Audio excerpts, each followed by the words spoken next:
Hi, this is Rachel McElroy. Hello, it's Griffin McElroy. And this is wonderful. Damn, Daniel, back at it again with another episode of our podcast. I can't believe that's the first time you've used that. Yeah, I was downstairs in the kitchen right before we came up here to record, and I was like, the people love a sort of like silly thing that I say at the beginning of the show to introduce it. And I was like, I miss Damn Daniel. Not just the phrase, but like the whole situation of it, I guess. I tell you, I didn't know that was a thing until the Bachelorette.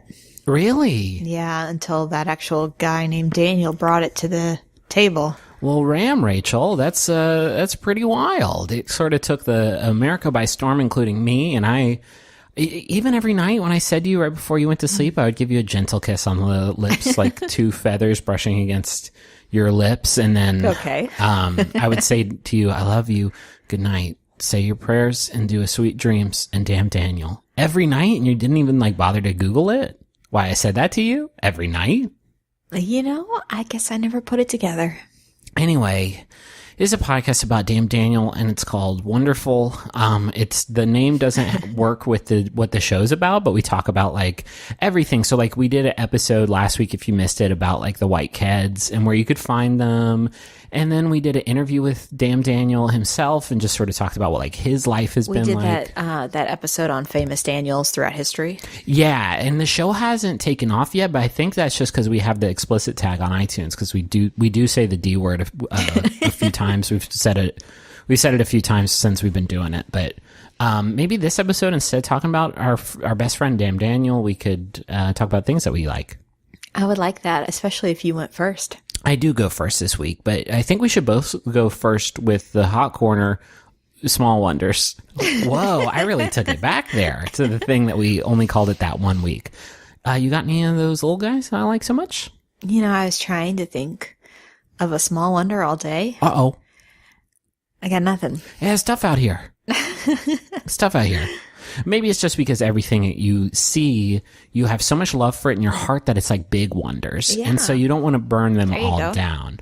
I want to talk about SGDQ, Summer Games Done Quick. It's back. It's better than ever. Every time it happens, Rachel says the same thing, which is, I can't believe it's going on again. I can't believe it just feels like it was last week. Every time it goes on, you talk about it on the show. Yeah, I do, because it's great. I have managed to get like way deeper into like the speed running scene than even I was when it last rolled around in January. Can I ask you a question about this actually that just occurred to me? Yeah. Do the same people come back every year and speed run the same things? No, they have a different schedule of games. You know, new games come out, and some games are like better suited for speed runs than others. But sometimes they bring them back. Show opened this year with Banjo-Tooie, which you're like, Banjo-Tooie? They did that one like 3 years ago, and they're already doing Banjo-Tooie again? Well, all the strategies have evolved and changed, and they found so many new ways to like burn that game the fuck down that they just brought it back again, because it's just a completely different run. And that shit I find very fascinating. How do they? Oh gosh, so many questions are coming to mind all of a sudden. Go.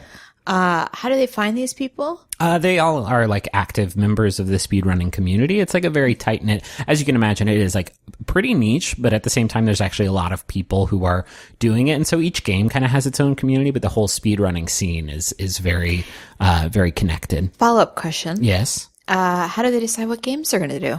I think they take a look at like what games they did last time, because they don't want to repeat it too much. But then there's some staple games. Like later today, they're doing Super Metroid, which is like, you got to do Super Metroid because it's like a classic, and it's like one of the first games that developed like a serious speedrunning scene. Final question. Yeah.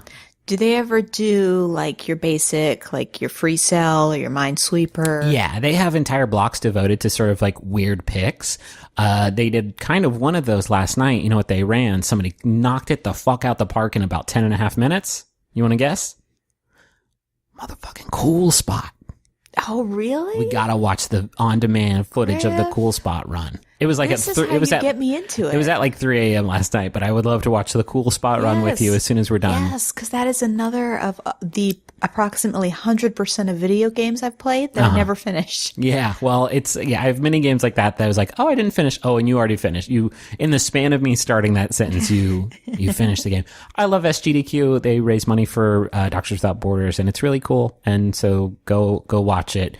Just be careful, because I just spend parts of the day just watching speedrun videos sometimes if I don't have anything better to do, even when this event's not going on. Sometimes I watch videos about the history of how runners have tackled specific games. I'm pretty deep down the oubliette. I go first this week, though. Yes. And so last time I did what? Tic Tacs. Yes. And something else. I wanted to do something a little bit bigger. Ooh, okay. Because the Tic Tac, it was fun, and I do eat them every day. I had probably about 40 today. I want to talk about the moon. You know about this? Oh, I think it's the night sun. Yeah, it's like the evil sun. Yesterday evening. Oh, what was that fast food chain that had the moon character?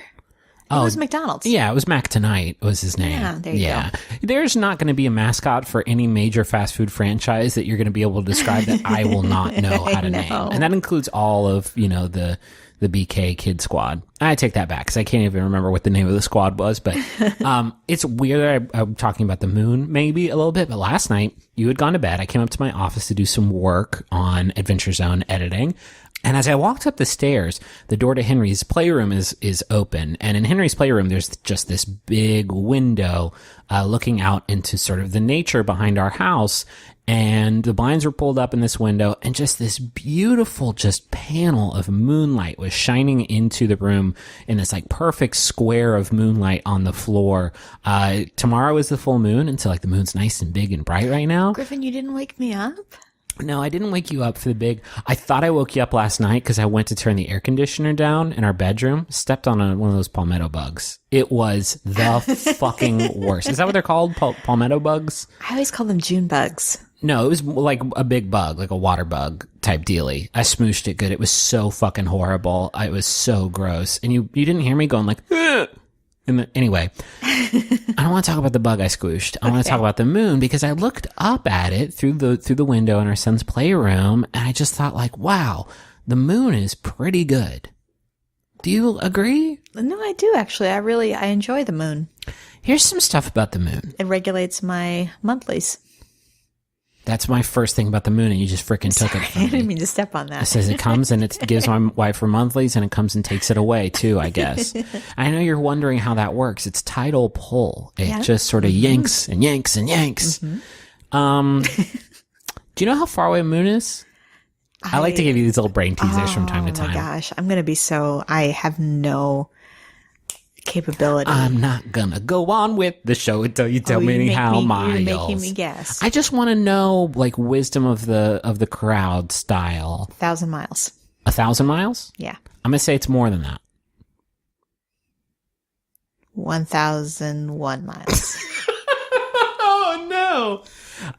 It's 238,000 miles away. Oh, yeah, it's pretty far away. You look up at it and you say, "Yeah." I mean, Buzz is up there scooting around, and you're like, "That'll take him like a couple days." Aldrin or Lightyear? Yeah, and we only get to see the one side of the moon because of its synchronous orbit around Earth. That one side with all of the stuff on it is always facing us.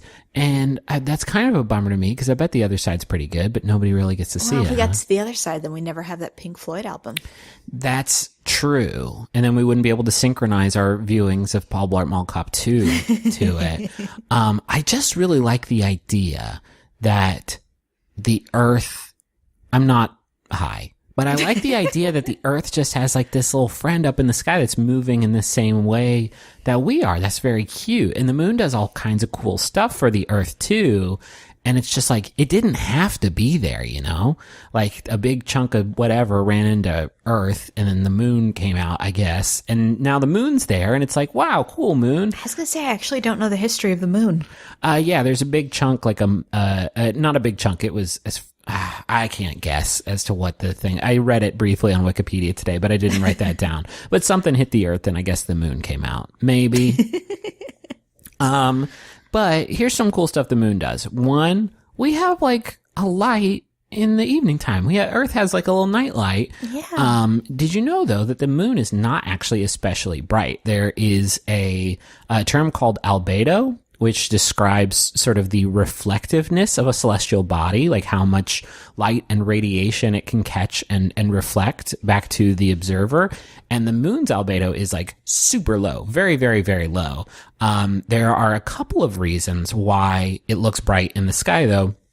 The first is this observational phenomenon called opposition surge that I learned about for the first time today, which basically says when there's like a rough surface, like the surface of the moon, and it is illuminated from a light source from behind the observer, it makes that rough surface look brighter. So like a specific example of this is if there's an astronaut standing on the moon and they have the sun at their back, right? And so there's shadows in front of them and they take a picture of it. All around their shadow will be like this halo of light. And that is just a weird phenomenon called opposition surge that has like a few sort of hypothesized explanations for it. And so that is why, the sun is behind the earth somewhat and it hits the moon and the moon just kind of looks brighter because of this phenomenon. The other reason is just because it is illuminated at all and it is standing in contrast to, the pitch black horror of space, of infinite space. Yeah. But really, like, the moon is about as reflective as, like, worn asphalt. It's not that bright, but it's doing its best. The moon also causes the tides and the monthlies. Thank you for... I wanted to make sure. Because of the gravitational pull. I never really thought about it before. The sun also has gravitational pull that affects the tides, but it's only about like 40% strength of what the moon does because the sun sucks and the moon rules. I'm sorry, when you become a moon fan, you really have to take a very strong position against the sun. Sun, I want you to know that I'm okay with you. Okay. The earth is like pulling everything down. The moon wants to pull everything up and wants to get its grubby little hands all over all of our stuff. The only thing it can really move is the water.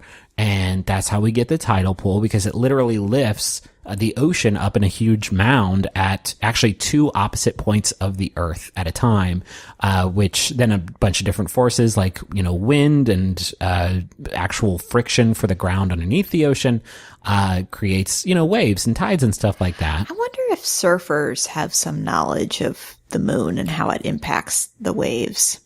Probably, but you've just made a very good point, which is without the moon, we wouldn't have rad surf stuff. We wouldn't have Point Break. No bungas of any kind. No bungas. We wouldn't have, a lot of the trademark sort of TMNT stuff would be out the window. The underground Disney classic Meet the Deedles, like that film wouldn't make any fucking sense if they weren't surfers. I don't think I've ever seen it. Meet the Deedles? Yeah. That's okay. Only me and my brothers have because we rented it while we were on vacation from a Blockbuster video once.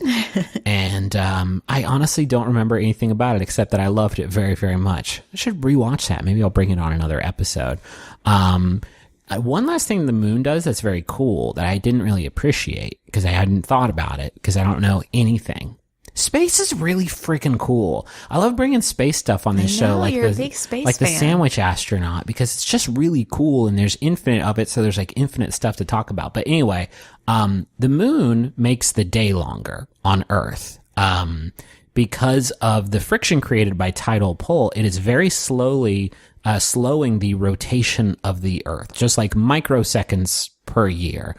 Because of the pressure that the moon exerts on the Earth with tidal pull, it slows its rotation just a little bit. But those microseconds every year, they add up over, an extremely long period of time. So it's estimated that 4 billion years ago, the Earth spun 3 to 4 times as fast as it did today before the tidal friction slowed us down to the 24-hour period we have today. I think it's estimated that like 4 million years from now, if the sun, made it that long, kept on kicking, the day would be like 2 months long or something wild like that. I didn't get that necessarily down on paper, but that idea that 4 billion years ago the day was a like quarter dinosaurs were like, where did the time go? Yeah, if they were around 4 billion years ago, anytime I talk about any history, literally before I was born, I get it very wrong and I get a lot of tweets. But yeah, the Flintstones were there and they were like, get up, bam, bam, oh, bam, bam, go to bed. So I know I talk like, speaking of the Flintstones, kind of a caveman when I'm talking about the moon, but I don't know. I just had a nice little moment last night. I thought of all the nice times that I had like a camping trip or some sort of outdoor nighttime thing. And I looked up at the moon and I just thought like, oh, that's nice. You got the Great Fievel song about it. You got, it gave us like an aspirational first step out into space. Well, not first step, but like first, stop and visit. The moon is very good. I like it when it's like a little sliver. I like it when it's full. I Yeah. like it when it's half. Did you know that when it's a quarter moon, that it's not a quarter as bright as it is when it's a full moon? It's actually like a tenth because of that weird opposition force, or what is it? Opposition surge? How would I possibly have known that? I know. It's just, it's wild. We don't do a lot of moon studies in school. Yeah, you don't really study the moon. I imagine they did back in like the early 70s, late 60s. I feel like elementary school and middle school was like, here are the planets and what they're called. All right. And then, on like, to the next thing. For me, it was then like, 14 years later, it was like, all right, I know what we said about the planets and what they're called, but we're changing it arbitrarily. You were super betrayed by the whole I Pluto really thing. was. Because I don't know what the new fucking mnemonic device is. My very energetic mother just made us noodles. It Yeah. doesn't make sense. That works just as well. But there's 9 of us, and we need 9 pizzas. Whew. These noodles aren't going to feed all my friends. You're just so feisty. What's your first thing? My first thing is an artist that I just discovered today. Oh, boy. Her name is Mitski. Mitski. Yeah, she is a 27-year-old Japanese-American singer-songwriter that started singing and recording while she was studying at the SUNY Purchase Conservatory of Music. She started releasing albums in 2012 and has a new one coming out in August called Be the Cowboy. This is one of your new music jams that you bring to the show sometimes. I like to Yes. go with like classic stuff, but you are on the fucking bleeding edge. So what I do, our very dear friend is, your mother wouldn't approve of how my mother raised me, but I do. I think I do. And you're an all-American boy. I guess I couldn't help trying to be your best American girl. So it's like super, she does a lot of writing about being kind of the other, being kind of an outsider, which, Sure. I always love.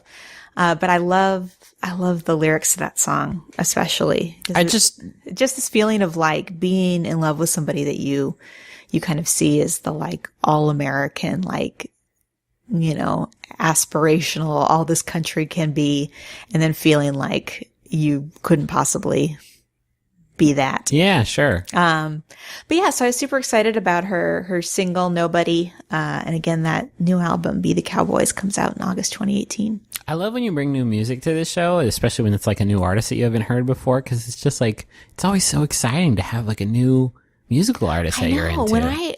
When I like listen to a couple songs and then you start going through the back catalog, and that's really good too. Yeah. It's just like, oh my gosh, there's this whole world out there.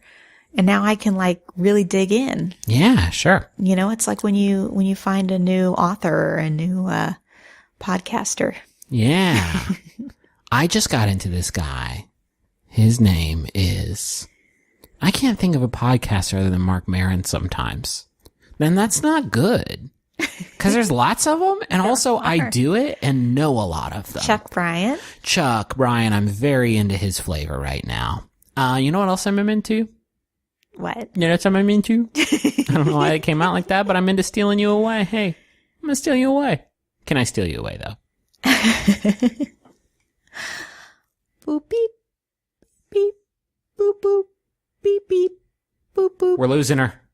beep, beep, boop, boop. No! Clear, get out of there. That's my wife.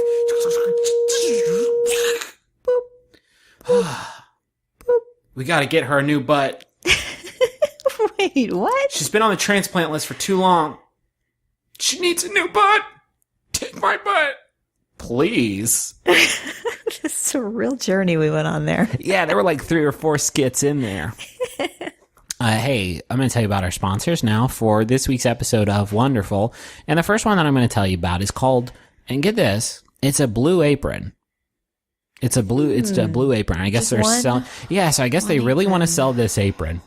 And so they don't even say what size it is. They don't say how you, I guess you order it online because there's a hyperlink here for the World Wide Web, but they don't say like what, they say it's blue, which is good, I guess it's one size fits all. Maybe, but is that even anything? And also, like, does it have pockets that I can put my spatula in? Oh, I'm reading it here. It's actually a meal delivery service that we used for a long time that taught me how to cook. Blue Apron. Yeah. So they deliver fresh, pre-portioned ingredients and step-by-step recipes right to your door that can be cooked in under 45 minutes. The menu changes every week based on what's in season and is designed by Blue Apron's in-house culinary team. They really do good work there at the Blue Apron. We had some really, really tasty meals with them that we cooked together as lovers. And they were really tasty, and yeah, you get to share a nice little experience in the kitchen and then at the dinner table. You can skip meal planning and get straight to cooking with Blue Apron. Enjoy unforgettable meals inspired by the vibrant cooking of the Mediterranean, like seared salmon and spicy orange salsa. Centered around fruits, veggies, lean meats, and plenty of olive oil, these recipes are deliciously nutritious. With incredible ingredients and chef-designed recipes, Blue Aprons lets you see what the power of food can do. So check out this week's menu and get your first 3 meals for free at blueapron.com/rose. That's blueapron.com/rose to get your first 3 meals free. Blue Apron, a better way to cook. Hey, I also want to tell you about Brooklinen. Brooklinen lets you upgrade your nightly routine and help you feel more well-rested every day. No. I did it twice. I tried once and I was like, I'll get it and I'll edit out the first one, but then I did it a second damn time. Brooklinen, they make damn good sheets. Damn, Daniel, these sheets are so soft. Damn, Daniel, back at it again with the white Brooklinen sheets. They're so comfortable. The company was founded in 2014 with the goal of making beautiful, comfortable home essentials without crazy prices. They come in versatile colors and patterns. Daniel just goes with the white because he's back at it again, and you can mix and match to complement any decor. They have really comfy sheets. We got some Brooklinen sheets, and they sleep good. You, if you're going to spoil yourself, like if you're going to skimp on most things, I think it's worth the money to get some nice sheets. Yeah. And some nice towels. Yeah, they do towels too that are really nice. And Brooklinen offers you both with a discount. They sure do. In fact, they have an exclusive offer just for our listeners. You can get $20 off and free shipping when you use the promo code ROSE at brooklinen.com. They are so confident that they offer a risk-free 60-night satisfaction guarantee and a lifetime warranty on all their sheets and comforters. The only way to get $20 off and free shipping is to use the promo code ROSE at brooklinen.com. That's BROOKLINEN.com, promo code ROSE. This a message? It's a message. It's me. Hey, Griffin, do you want to hear some Jumbotrons? Yeah. From our pal Mario? Hey, I would love nothing more. We would have to issue refunds to both people, but I would love nothing more than to hear you do Mario doing the Jumbotrons. This message is for Nick. It's from Beth. So it just he goes up at the end of everything? It's kind of like a Seinfeld Mario combo. Yeah, that's fun. What's the deal with Goombas? Bowser. Like he says Newman. Newman is kind of the Bowser of Seinfeld, if you think about it. Ooh. Mm-hmm. Write a thesis on that. Yeah, so I guess George would be Luigi. Would Elaine be Peach? That feels obvious. No, that feels reductive. Maybe Daisy, because Daisy was more like sort of, in charge. She was the mayor of New Donk City. Mm-hmm. Who's Toad? Kramer's Yoshi. Oh, okay. Toad could just still be Toad. Okay. I'd watch that. The new Super Smash Brothers is really weird. This message is for Nick. It is from Beth. Happy birthday. Probably, to the best dude. Hopefully you like my cats since they're living here by now. You're the best and I love you a lot. A lot of ifs in this message. Well, it was for March. I really hope you like those cats then. Because you've been with them for 3 months now, and I just hope everything's going okay with the cats and, and they're not having sort of a dander-filled birthday. Or had one, because it was a quarter of the year ago. This message was also for March. Uh-oh. Let's take a trip back in time. Let's think. March. So we moved into our house. Yeah, that was... I had a birthday. You had a birthday, yeah. This message is for Jenny and Brian. It is from Becca. Dear Jenny and Brian, I think you are the most wonderful people I know, and I am so grateful for your friendship. Congrats on 1 year of marriage and the new apartment. I think you guys are the coolest couple other than Griffin and Rachel. Hell yeah. Can't wait for our chill hangs. Love, Becca. Recognize the game, though. I mean, you don't need to include stuff like that in your messages of like, you're the best. I mean, second best behind the host of whatever podcast you're listening. Yeah, I mean, they have precious characters to choose from. So I would not expect that. And I also just want appreciated. to, I also want to just up the congratulation. You said a year of marriage. I'm going to say a year and change. That 3 months is important. Again, it is one entire fiscal quarter of a year. Sometimes every month can feel like an eternity. Why? Just teasing you. Well, Adam, we're still putting out the Greatest Discovery podcast while we wait for season 2. What are we doing with these episodes? We've talked to a whole bunch of interesting people, like the Wall Street Journal's Ben Fritz and MaximumFun.org's own Danielle Radford. We're kind of using this time to find ways to entertain ourselves and you while we wait for the next season. So catch yourself up with Star Trek Discovery and join us Tuesday on The Greatest Discovery. It's on MaximumFun.org or wherever you get your podcasts. Can I tell you about my second thing? Yes. I got a song. Oh, good. In my heart. Down in my heart.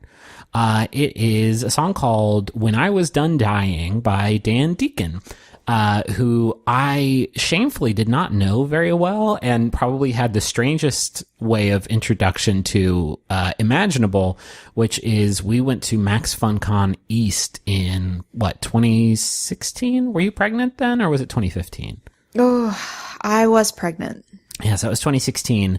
And Dan Deacon was a guest there where he did a DJ set for like the party night of Max FunCon. If you've never been to Max FunCon, one night is always the dance party night, and this one had Dan Deacon DJing, which made it one of the better party nights of my entire life. Holy fucking shit. The dude ripped it right up. He played some Little Mermaid jams, and everybody felt so seen in that moment. Yeah, there was like a projector sort of shooting some cool visuals all over the room.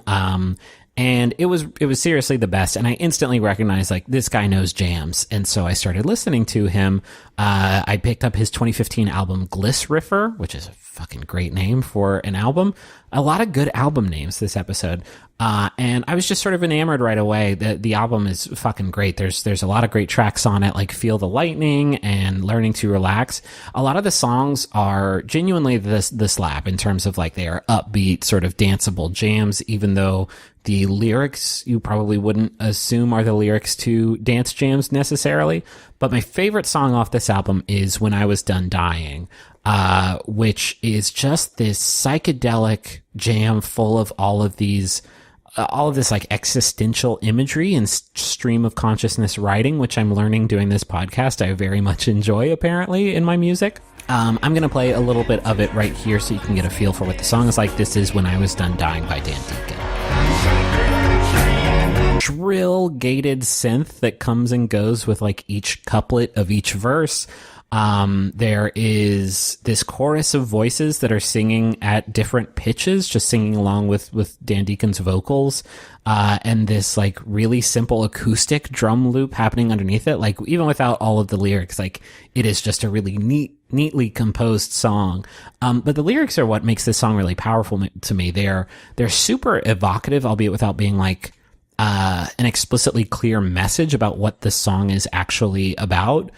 There is imagery about like sort of transcendentalism and spiritual reincarnation and like these cosmic cycles of life. Some people have sort of posited that maybe it's just sort of a description of like a very vivid drug trip, which is, maybe valid also.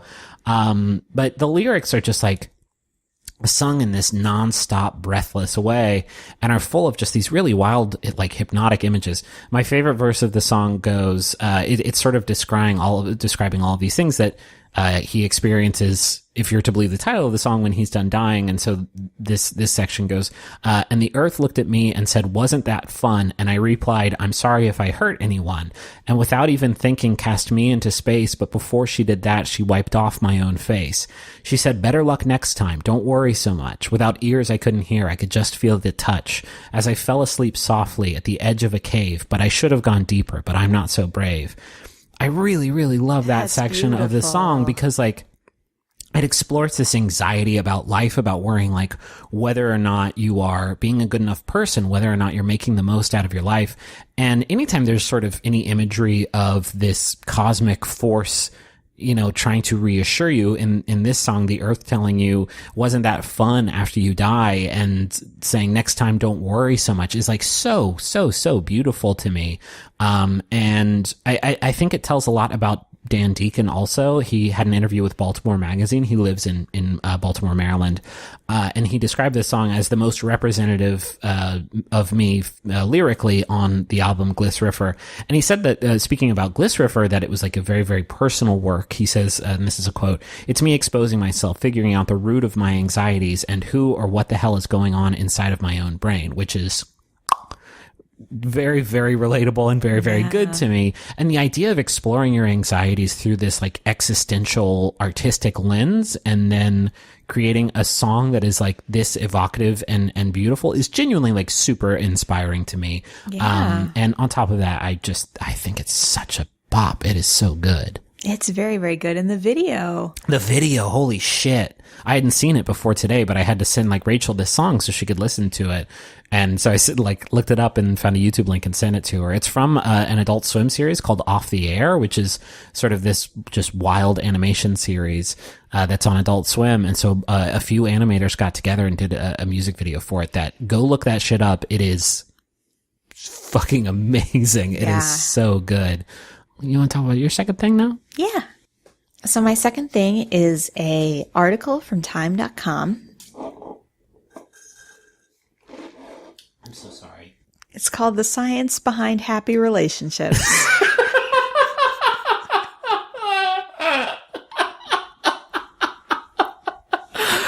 Does it say anything in there about taking large slurps of your soda while you're recording a podcast? Or is that like the first thing it says? You're not going to believe this, but laughing like that, as I did, it actually made my throat kind of scratchy again. And I want to take another gulp of soda, but I'm just going to kind of sit here and just try not to cough instead. No, I want to support you. Oh, good. I'm ready now. Okay. So there has been a lot of research on the qualities that create a lasting, happy relationship for couples. Sure. And this article kind of summarizes some of those studies, and I found it very interesting. Can I guess some of them? Yes. Sex power. No. Both of you like like Frasier. But that's number one. Or both of you hate Frasier, but you can't do one-on-one. Cool clothes. You know, it's not Frasier, but it is Cheers. So Damn you were it. close. You had Kelsey Grammer. He was Frasier on that show, so I think I still got it right, technically. I meant the character Frasier, not the show Frasier. Of course. Duh. Of course. That's all three that I can think of. Okay. Do you want to know? There are actually three. Oh. Empathy. Yeah. I'm just like, yeah. Positivity. Sure. If the third one's not sex power, throw this article away. Strong emotional connection. So that's kind of like sex power. is an emotion. Although I'm not sure exactly that I know what you mean by sex power. So if you wanted to elaborate on that. It's just the aura, you know? The aura of somebody's sex power? Yeah. Or the aura that happens during... Oh, this is good. Yeah. So it's, you're asking, is it just sort of an aura somebody gives off where you know that they have very much sex power? Or is it a more of a noun that's just like you're having sex and then like things around the room start moving or catching on fire because of the power coming out of your body? Yes. And the answer to that's both. Both. Mm-hmm. No, that's what the article says. Nothing about cool clothes though. Okay, so this is research that I saw from the Gottman Institute, which is an organization dedicated to the research of marriage. They say that emotional disengagement can happen when couples are not doing things that create positivity. So one piece of advice they give is compliment your partner every day. It validates them and helps them feel good about themselves and reminds you why you chose that person in the first place. I love your big muscles. I feel validated by that. And we're still in it, folks. Still going on strong. And I love your eyebrows. I think I got them trimmed up. Got them all trimmed up at the barbershop. They look awesome. Thank you. Yeah, thank you. I love your eyebrows. Whew. I mean, I wish- hate your eyebrows. What did I do wish wrong? I could love my eyebrows like you love my eyebrows. Okay. They don't love your eyebrows like I love your eyebrows.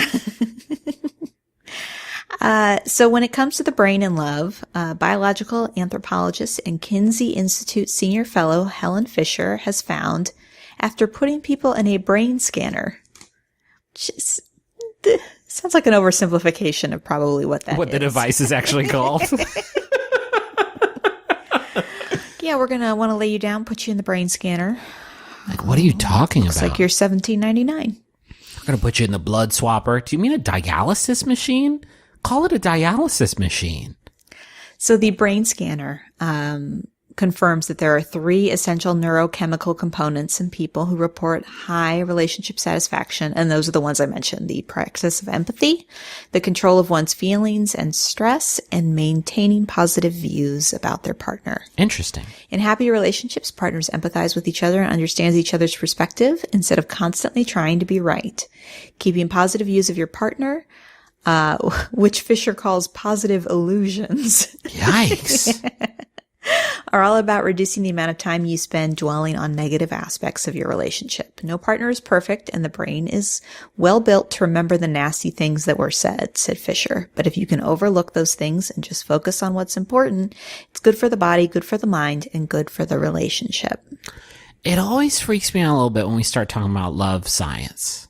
I don't know if you get like that too, but when it's like, I'm going to put you in the brain scanner and see which parts of your brain start wiggling around when I show you a picture of your lover. Like, I don't like that.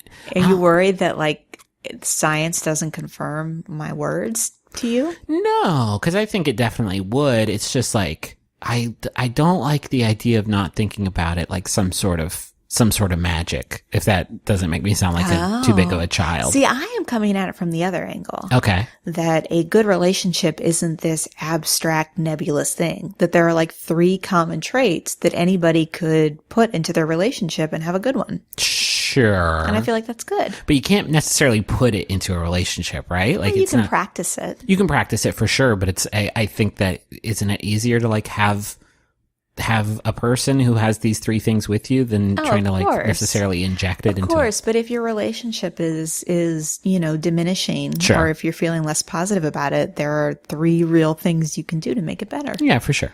Which I like. Yeah. And it's something that I've noticed, like when I saw these 3 things about, empathy, positivity, and strong emotional connection, it kind of helped me kind of highlight which components were missing from my previous relationships and kind of... You just scared the ever-living fucking fucking shit out of me, and I shit my pants and almost died. Are you kidding me? Doing a sentence like that on a podcast? I almost shit my fucking butt off. Are you kidding me? Help me realize something. This is our last episode of one. Are you kidding me? I'm sorry. Jesus Christ. Help me realize what was missing from my previous relationship. Okay, but you understand that you sent shockwaves throughout the whole community. Like, people were writing Facebook posts like, what the fuck? Oh. Why would I bring you to this podcast to I don't tear know. you down? Last week you brought our sexual relationship, our sexual congress into the thing, and I thought like maybe Rachel's doing a bold new experimental style of podcasting. Griffin, I'm taking this opportunity. Yeah, wowzers. No, I was going to say that it makes me realize why ours works so well. Okay, good. Because we are very empathetic with each other, and we do compliment each other often. Sex power is and off we the focus charts. on the positive. Yeah, they can't even quantify our sex power. The sex power. Blew up a whole bedroom yesterday. Oh, jeez. I know, a wave of supersonic force shot out of my body. Like, Well, you don't have to tell the listeners. They probably felt it. Well, no, apparently that's what we do on this show, is talk about my supersonic sex energy, like Blanca from Street Fighter, just shooting out of my body, electricity, tearing off the wallpaper, so. I don't know who Blanca is. That's okay. He's Big Green Monster from Street Fighter. He's cool. He does that attack where he crouches down, he shoots electricity out of his body, and like, E Honda tries to punch him, but he gets a big shock. With your sex power, you're more like a sheet fighter.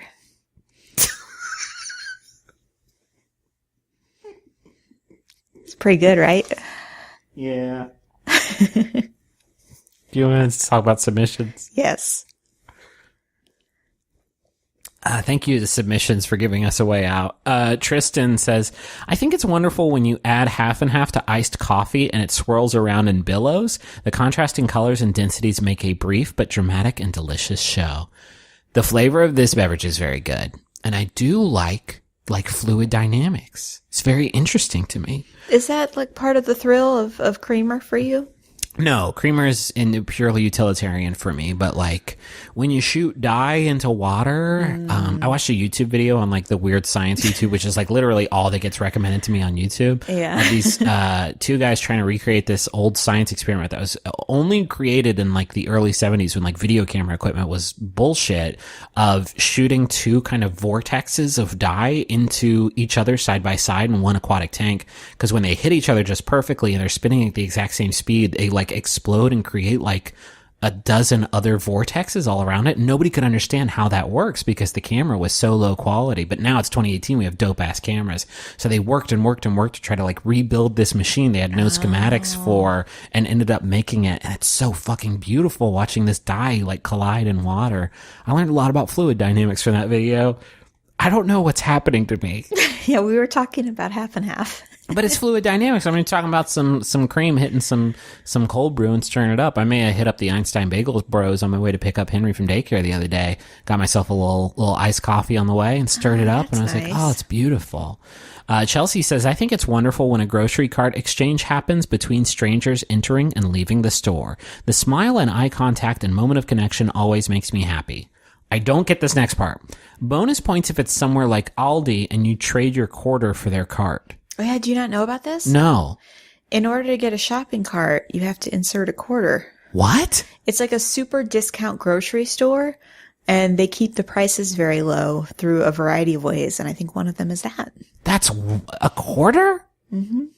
That doesn't seem like very much money to like then get discounted goods from the whole store. Well, I'm sure that is not their only cost-cutting measure. Yeah, I guess not. I know that I have a lot of friends in St. Louis that swear by the Aldi. How dope would it be if there's a grocery store where you paid like $150 up front, and for that you got a cart, and then everything in the store was free. You just got one cart full of it, and they leveled it off. They had like a big like scraper, and they would run it over the top of the cart, and it would have to clear the top of the cart. No like cheatsies. Like, that's like those like thrift stores where you bring in or you use like a bag. And yes, fill it. Yes, except this time it's fucking supermarket sweep, because also you only have a minute and a half. You just get 100 turkeys.